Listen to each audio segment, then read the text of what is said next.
Okay, hello and welcome to the tutorial. Today I'm going to show you how to get started with Roll20.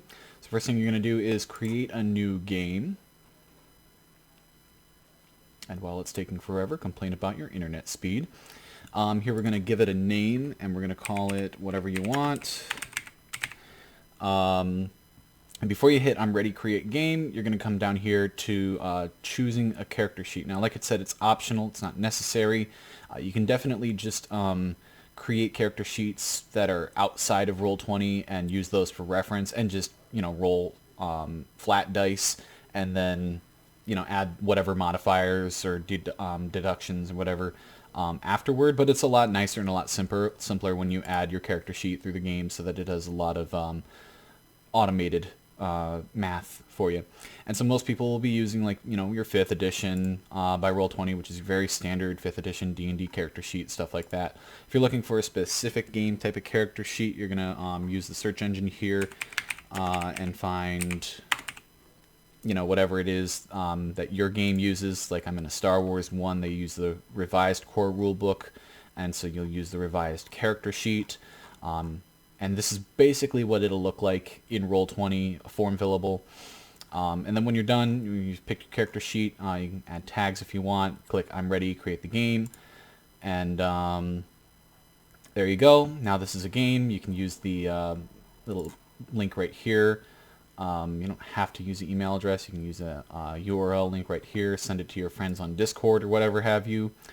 And once you've got your players invited, everyone can launch the game and you'll go in and you can start doing some editing. Now I've already started one for another friend who I was going to use to, I was just going to use this map to give him like a little test rundown of how to play, how stuff works more or less. And so if you're here, you're probably looking at a blank map without anything on it. So what you can do is you can go up to the page toolbar here, the little folder icon thing, I guess, and you can create new pages, as many as you want, doesn't really matter. It's important to note that you cannot edit a page if you and your players are currently on it. So if I click on a new page, I move over to that new page. However, my players are still here where the red bookmark is. So you got to click and drag that. And you can click and drag to whatever page you want. You don't actually need to be on that page. Like I'm on this first one, untitled, but I can put them on like the third or fourth untitled if I want to. But they just have to be off of, everyone has to be off of a page if you want to edit it. So you can click on the cogwheel there and you can do page settings. I've already got it set to the proper width and height of the map that I downloaded and copied over and uploaded to the Roll20. And any other settings that you want to do, setting it to meters or feet based on whatever the rule book suggests, that kind of thing. So obviously the Star Wars one uses meters a lot, so that's the one that we went with. 1 square is roughly 2 meters. In the 5th edition one, they use feet, so every 1 square is 5 feet. And that's really just for the measurement end of things. So we can go back to this page now that you know how to add pages and stuff like that. And so if you're on a blank page, you kind of need to put a map on it. So now you can get maps on the internet and just make sure you get the dimensions right so that squares line up nice and neat with the grid of the map. Or you can just kind of make your own. And so the art library is going to be a tab that is accessible only to the GM of the Roll20 game. You've got premium assets. These are, from premium memberships you have access to for a subscription.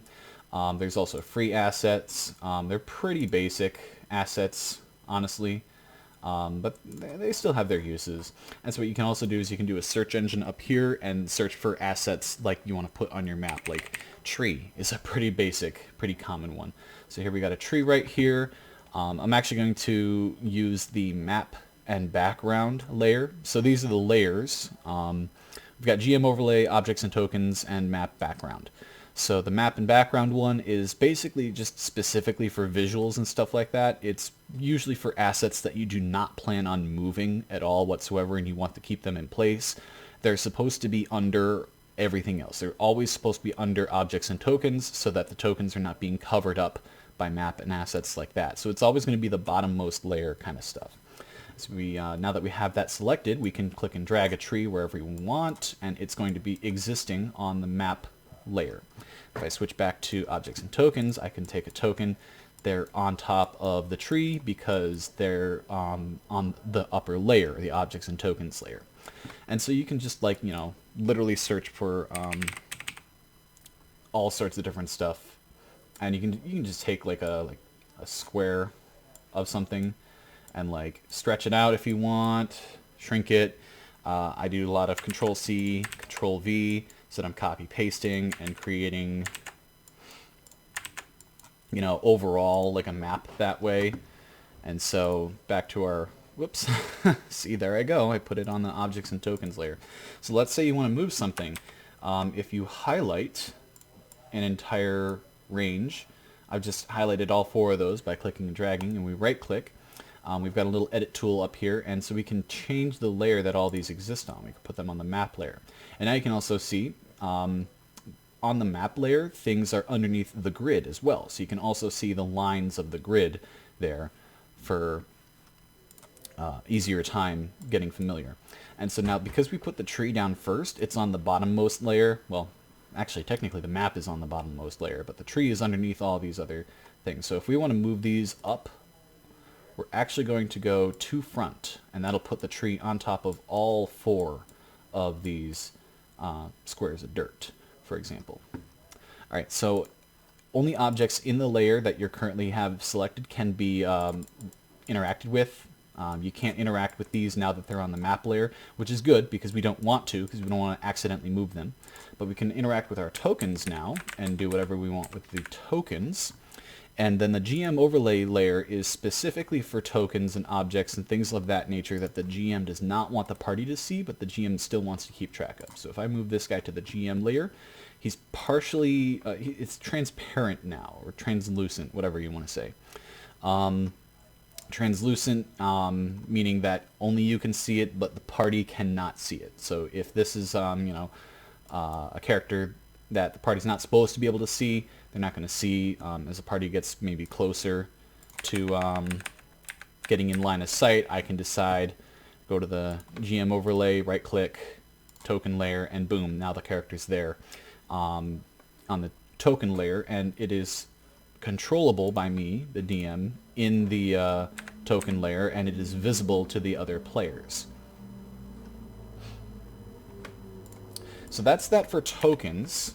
Now we're going to look at the Journal tab. So the Journal tab is accessible to everyone, but only in limited ways. So this is a feature that the GM will have, is to be able to add journal entries. You can add handouts. These are like, you know, little journal entries about other characters, about items, things of that nature. You can add a folder for a new subcategory, like we've already got characters and handouts.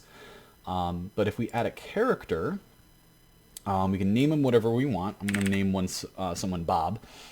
And then we can make them visible in all players' journals.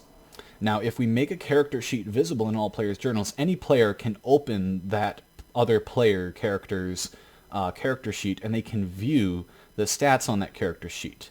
So if we do that, then anyone can view, but it can only be edited and controlled by the GM by default and any other player that you assign in the session, in the campaign. So only I can control this character sheet, Bob, but anyone can view Bob and his stats. Now if I save changes, now we've got a Bob character sheet. And we're looking at it right here. So bio and info, it's if you just want to edit it, give your character the backstory stuff. GM notes that only the GM can view. Give them a profile picture. Where's my cat guy? There he is.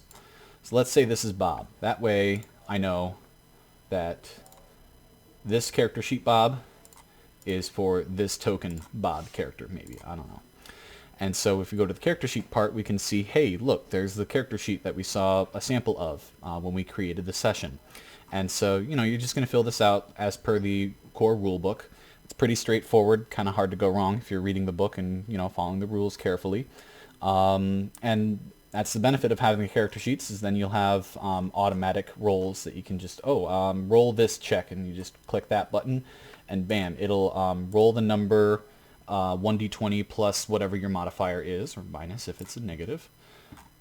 Attributes and abilities, that's kind of just to keep track of extra stuff. I don't really use this page on this one so much, but every character sheet is going to be a little different. On some of like the 5th edition ones with spells, that's actually where you're gonna find like your spells, spell slots, stuff like that. Here's another little link you can use if you forgot to invite other players and you're already in the game and you don't want to back out. Looking over here, so we've got the select, and that's what we've been using mostly. This is just to select tokens, and you can interact with them, and you can move tokens using the arrow keys like I'm doing right now. Draw shape. Freehand I sometimes use. I always make sure I'm in the objects and tokens layer when I'm freehanding. And I just do like little simple stuff, like let's say Bob drops a sword on the ground, and I just want to make a little drawing like, hey look, that's the sword on the ground. That's for like specific zoom, although you can go over here for other kinds of zoom as well.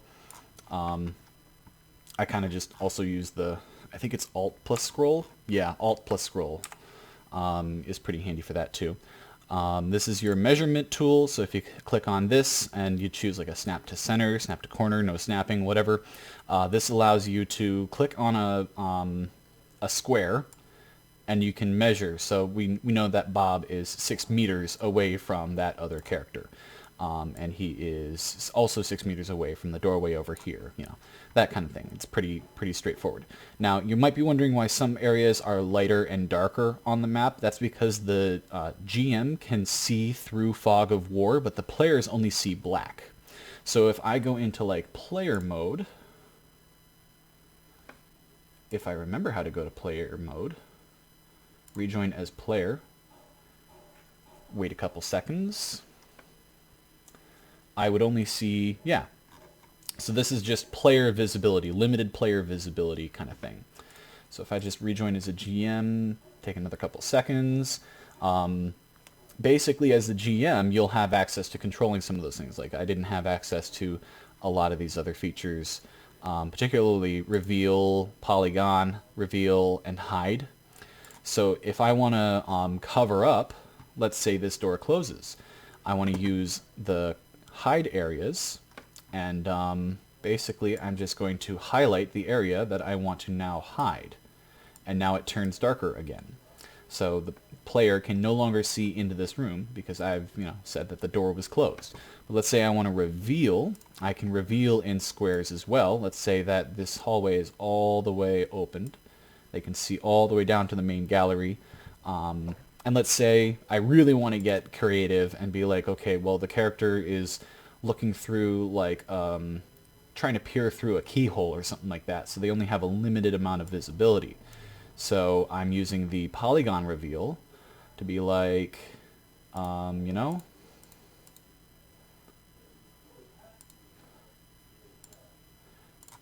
whoops. Oh yeah. So that wasn't quite right. I'm gonna try again. So you right click when you're done, and now the player character can only see what's directly in front in a small cone, something like that. So that's basically your fog of war. I don't typically try to use fog of war that much. I prefer to kind of just leave rooms pretty much open and just make use of the GM overlay to hide assets and things like that that I don't want the players to see. And, just gently remind them that, although you, the player, can see a room on the map, your character can't necessarily see the room and what might be going on. If they want to know, maybe they need to roll some listen checks or whatever have you to see if they're hearing, what might be going on, that kind of thing. This is a handy little tab for GM rolls. So let's say, you're the GM and you're just trying to make, the combat rounds quick so that, everyone's getting back to their own turn as fast as possible and having fun. You can just GM roll a d20 for yourself. It's only visible to yourself, and then you can add or subtract the proper modifiers for whatever on the fly for yourself. That's typically what I do, at least. I'm not really messed around with the turn order. So this is a pretty handy tool that I should probably be making more use of. Turn order. I believe you click on that and then tell everyone to roll their initiative, and based on the initiative rolls that they get results for, it'll put them in the turn order, and then you can edit this by adding custom turn orders based on like some quick roll GM rolls that you did for yourself, that kind of thing. So that's a pretty handy thing. What else? Is there anything else I can talk about? I think I've pretty much covered everything. I don't really mess with Jukebox. I just use like Discord music bots, stuff like that. I don't really... Macros, maybe in another video, macros are a little bit unnecessary if you already know how to use most of Roll20, but basically their macros are like if you want to like add like quicker buttons that do other stuff. Like maybe let's say you're frequently rolling a d20 plus 4, and you just want the quick math instead of just rolling the d20 and then seeing the result and then adding 4 to that or something. I don't know. Settings, you've already seen me rejoin as player and as GM. You can display your name, save it. I don't really mess with the music. I like the 3D dice. I actually find them to be pretty fun. Oh yeah, make sure to hit GM. That way you're actually rolling as a GM, I believe. So let's see. And there you go. Yeah, that way. That when you see 2 GM, that means that only the GM can see those rolls. So make sure you have that highlighted. Okay, bars. So bars are kind of handy. I definitely like making use of everything that I can. So on the tokens, if you hit the cog wheel, you can edit other features to the token. This is kind of important. You do need your players to be able to control their own tokens. So controlled by whoever you want to assign. Usually yourself as the GM will automatically have control by default, and you'll add the player whose character that is. Bars, you can choose what color represents what feature, and it can be like spell slots, it can be health, it can be shield or anything like that. Auras are for area of effect, usually used for lighting and stuff like that. So if you got a torch with like let's say 4 meters of bright light and 8 meters of dim light, and then we save that. Now this token is emitting an aura, and you can see the yellow is the bright light and the green is the dim light. So it's just a good way to keep track of how far in low light settings and environments, how far that character can see, so that if it were dark, this character might be able to see through an open door.